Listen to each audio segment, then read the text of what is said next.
We say that we get together. We will get together and agree, like, you know, we are progressive voices, like Senator Nairobi, Senator Sifuna. We have progressive voices, like Babu Owino, member for Embakasi East. We are all going to get together. And when that happens, you will thank Rigiji. Because this is the kind of leadership we want, where you don't hide the things kwa jacket, namna hii, na kuficha ingine huku. You have to place it on the table. And we are going to put it on the table for every Kenyan to know the time for real change is now. The real change is now. Bishop, I hope you know the church. We are going through a revolution. This is why young people, you can see, they will speak because God is everywhere. The Bible tells us where 2 or 3 are gathered in his name, he is in their midst. Even in the midst of our shouting inside the church compound, we are telling God a message that we need you. You are there for each one of us. Therefore, let this time, let the church, it got to a stage where we felt maybe the remnant of the church, because truth be told, there are people who say they were prayed into leadership. My brother and William Ruto were in that group. I think our sister was always praying for them. And she organized the entire evangelical movement to support them. But we all know, kumbe, that they were not sincere between themselves. And that is why the church ended up saying we were misled. So the church is regrouping.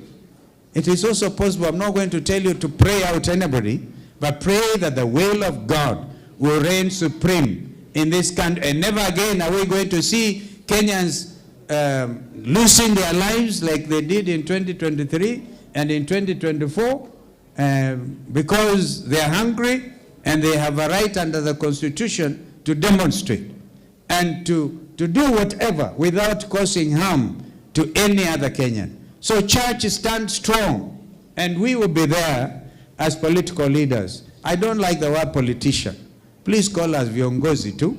Kwa sababu politician, ndugu Rigiji, inasemekana ni watu wa kupumbaza. When I say, when now we say, like we have this program, mutasema, haya, the church hapa, politicians pale, hapana. We want you to know some of us are believers in the person of Jesus Christ of Nazareth. And we are not afraid of that gospel because, you know, we can't be afraid.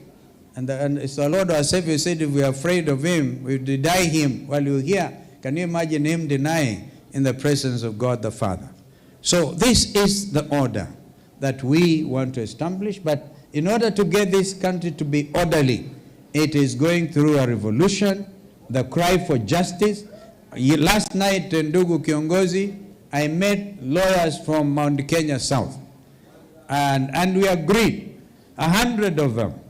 And Wakili Ndigu Njera was not there. 100 of them are going to file a serious petition to stop the auctioning and the sale of Safaricom Kenya.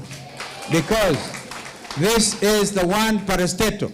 And we know that as they try to sell this parastatal without public participation, which is a constitutional requirement, it is simply because somebody somewhere wants a cut. And a cut, as Rigiji has explained, one share at 34 shillings, originally now at 72, and you are selling it at 34, you can imagine if you sell it at 50, mnakubaliana, how big is your share? So we are saying we have to stop the stealing, the vandalization of the Kenyan economy and our parastatals. That's why we went to court, we stopped the Andani deals. Imagine Muhindi anashtakiwa Amerikani, akionekana anawekwa korokoroni, na huku tunapatia the whole of our international airport a strategic national asset. We want to say those national assets like Kenya Pipeline Corporation, strategic security-related asset, kanisa na nyinyi pia, you demand to be part of public participation. Because Mungu alitupatia hiyo mali. Angalia dhahabu in Kakamega. Watu wanakuja,